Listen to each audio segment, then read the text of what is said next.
Hi friends, அனைவருக்கும் வணக்கம். வினா எண் 1. இலங்கை வேந்தன் 10 தலை ராவணனின் மகன் யார்? ஏ இந்திரஜித், பி விதுரன், சி மேகநாதன், டி விபீஷணன். சரியான விடை இந்திரஜித். வினா எண் 2. புகழ்பெற்ற காங்கேய மாடுகள் பிறக்கும் பொழுது எந்த நிறத்தில் இருக்கும்? ஏ கருப்பு நிறம், பி வெள்ளை நிறம், சி சிவப்பு நிறம், டி சாம்பல் நிறம். சரியான விடை சிவப்பு நிறம். காங்கேய மாடுகள் எப்பயுமே பிறக்கிறப்ப சிவப்பு நிறத்துல தான் இருக்கும். 6 மாதங்களுக்கு பிறகு தானாகவே சாம்பல் நிறத்தில் மாறிவிடும். வினா எண் 3. ஹைதர் அலியை நேரில் சந்தித்து உருது மொழியில் பேசிய பெண்மணி யார்? A Jhansi Rani, B Velu Nachiyar, C Rani Mangammal, D Annie Besant அம்மையார். சரியான விடை வேலு நாச்சியார். வேலு நாச்சியார் அவர்களுக்கு தமிழ், ஆங்கிலம், உருது போன்ற மொழிகள் தெரியும். வினா எண் 4. தேசிய பங்குச்சந்தை தொடங்கப்பட்ட ஆண்டு என்ன? ஏ 1990, பி 1991, சி 1992, டி 1993. சரியான விடை 1993ஆம் ஆண்டு. வினா எண் 5. கோதுமை உற்பத்தியில் முதலிடத்தில் இருக்கும் நாடு எது? ஏ இந்தியா, பி சீனா, சி தாய்லாந்து, டி தென்னாப்பிரிக்கா. சரியான விடை சீனா. வினா எண் 6. இந்து மதத்தில் நவகிரகங்களில் சிவன் பெயரால் அழைக்கப்படும் கோள் எது? ஏ சனி, பி செவ்வாய், சி வியாழன், டி ராகு. சரியான விடை சனி. நவகிரக தெய்வங்களில் சனி பகவான் மட்டுமே ஈஸ்வரன் பெயரோடு, அதாவது சனீஸ்வரன் என்று அழைக்கப்படுகிறார். வினா எண் 7.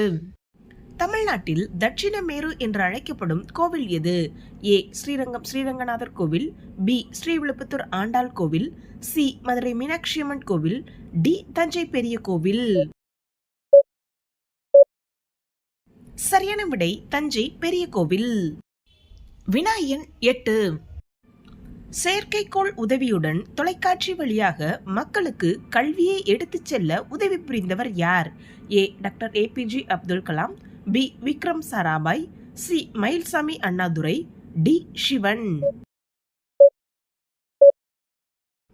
சரியான விடை விக்ரம் சாராபாய் அவர்கள். வினா எண் 9. கீழ்கண்டவற்றுள் நிலத்தில் அதிவேகமாக ஓடக்கூடிய பறவை எது?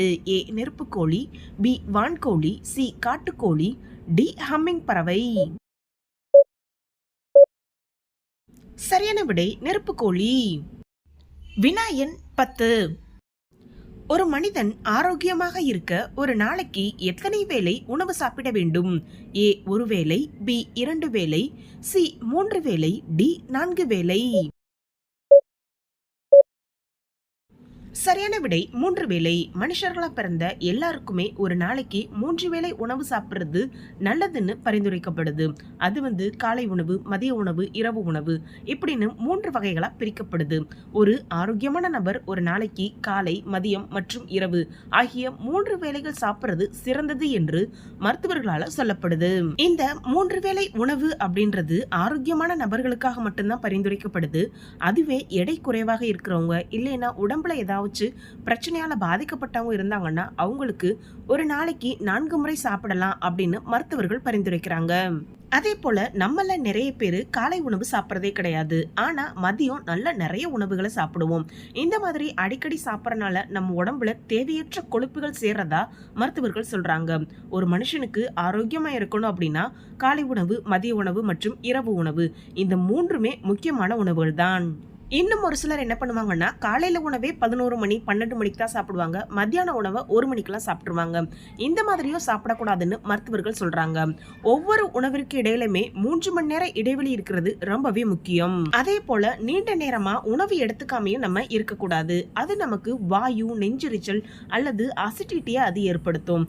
அதனால கண்டென்ஸ் மில்க், காலையில ஓட்ஸ், மத்தியான பழச்சாறு இந்த மாதிரி உணவுகளை நம்ம எடுத்துக்கலாம். காலை உணவுல புரோட்டீன் மற்றும் வைட்டமின்கள் அதிகமா இருக்கிற மாதிரியும், மத்தியானம் குறைந்த கலோரிகள் கொண்ட உணவுகளையும், நைட்டு சீக்கிரமா செரிமானமாகக்கூடிய உணவுகளையும் எடுத்துக்கிறதா நம்ம உடம்புக்கு ரொம்பவே நல்லது. அது மட்டுமின்றி உங்கள் உடல்நிலைக்கு ஏற்ப சாப்பிட்றத வழக்கமாக்கிக்கோங்க.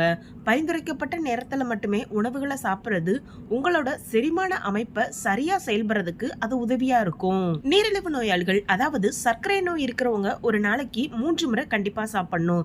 ஏன்னா அவங்க நீண்ட நேரம் பட்டினியா இருந்தாங்கன்னா அவங்களோட பிரச்சனைகள் அது அதிகரிக்க செய்யும். இதே போல உடல் பருமன் அல்லது அதிக எடை கொண்டவர்கள் ஒரு நாளைக்கு 2 அல்லது 3 வேளை லேசான உணவை சாப்பிட அறிவுறுத்தப்படுறாங்க. ஒருவேளை ரொம்ப பசிச்சிச்சு அப்படின்னா மதிய உணவுக்கு பிறகோ அல்லது இரவு உணவுக்கு பிறகோ கொஞ்சம் நட்ஸ் சாப்பிட அறிவுறுத்தப்படுறாங்க. ஓகே ஃப்ரெண்ட்ஸ், இந்த வீடியோ உங்களுக்கு பயனுள்ள வகையில் இருந்துச்சுன்னா ஒரு லைக் பண்ணி சப்ஸ்கிரைப் பண்ணி வச்சுக்கோங்க. மற்றும் ஒரு வீடியோவில் சந்திப்போம். அனைவருக்கும் நன்றி.